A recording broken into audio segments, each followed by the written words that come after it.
Assalamualaikum warahmatullahi wabarakatuh. Saudara-saudara sekalian, dari Sabang sampai Merauke, dari Meangas sampai Pulau Rote, saat koalisi besar, permanen, jangka panjang berbentuk KIM Plus, Koalisi Indonesia Maju Plus, Gerindra, Golkar, Demokrat, PAN, Nasdem, PKB, PKS, P3, PSI, Perindo sedang jumawa dengan kekuatan dan kekuasaan yang mereka miliki.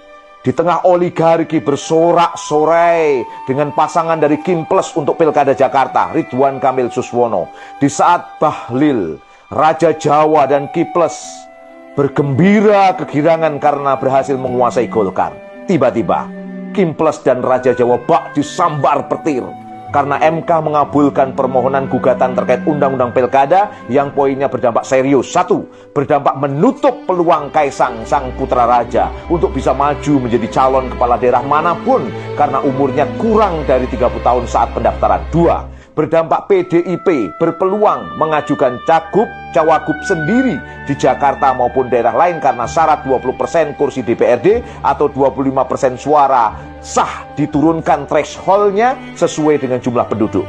Tetapi KIM Plus dan pemerintahan Raja Jawa melalui balik DPR dengan mengatasnamakan rakyat. Atas nama rakyat siapa? Mereka gercep gerak cepat melawan dan merubah petir keputusan MK dengan membuat revisi Undang-Undang Pilkada dan saat ini sudah masuk prolegnas yang poin dampaknya. Satu, membuka kembali peluang Kaisang sang anak raja maju cagup maupun cawagup karena saat dilantik jadi kepala daerah berumur 30 tahun. Dua, menutup lagi peluang PDI Perjuangan untuk mengajukan calon secara mandiri di Pilkada Jakarta karena sebagai parpol yang memiliki kursi di DPRD Jakarta, thresholdnya masih di bawah 20% kursi DPRD atau 25% suara sah.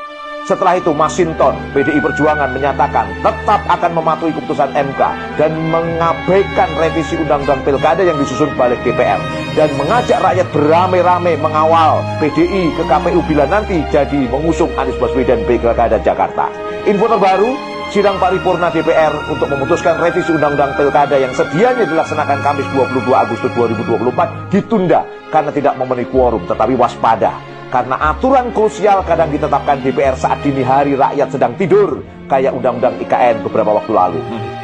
Negeri ini benar-benar semakin nampak kerusakan sistem tata kelolanya. Pragmatisme kepentingan, pragmatisme manfaat sangat nampak dipertontonkan di depan rakyat. Catat dengan tinta merah tebal bahwa pragmatisme ini adalah ciri sangat nyata dalam sistem politik demokrasi. Mengapa demikian?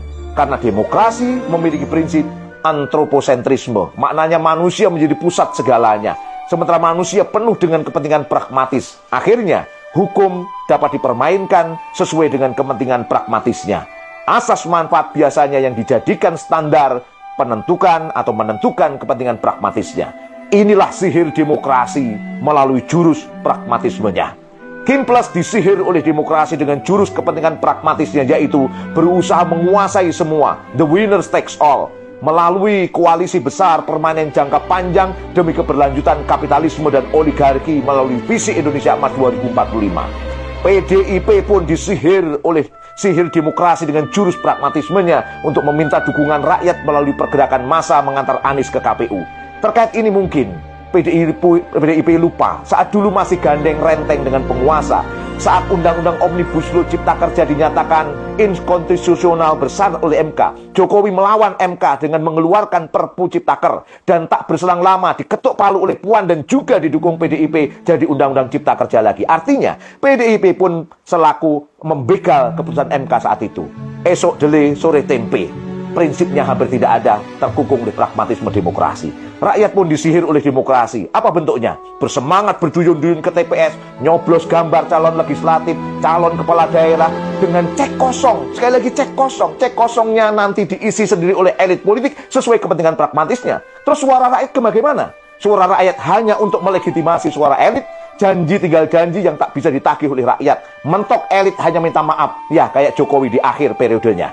Sudah waktunya kita ubah sistem rusak demokrasi yang menyihir semuanya ini. Sistem demokrasi ini merusak semua tata kelola negeri ini. Yang diuntungkan hanya para oligark, para kapitalis, para pemegang modal. Rakyat jangan ikut Kimples. Rakyat jangan ikut PDI Perjuangan. Karena semua adalah sihir demokrasi, di mana suara rakyat hanya dijadikan alat legitimasi kepentingan pragmatis mereka. Jangan ikut sihir demokrasi. Rakyat harus punya jalan sendiri.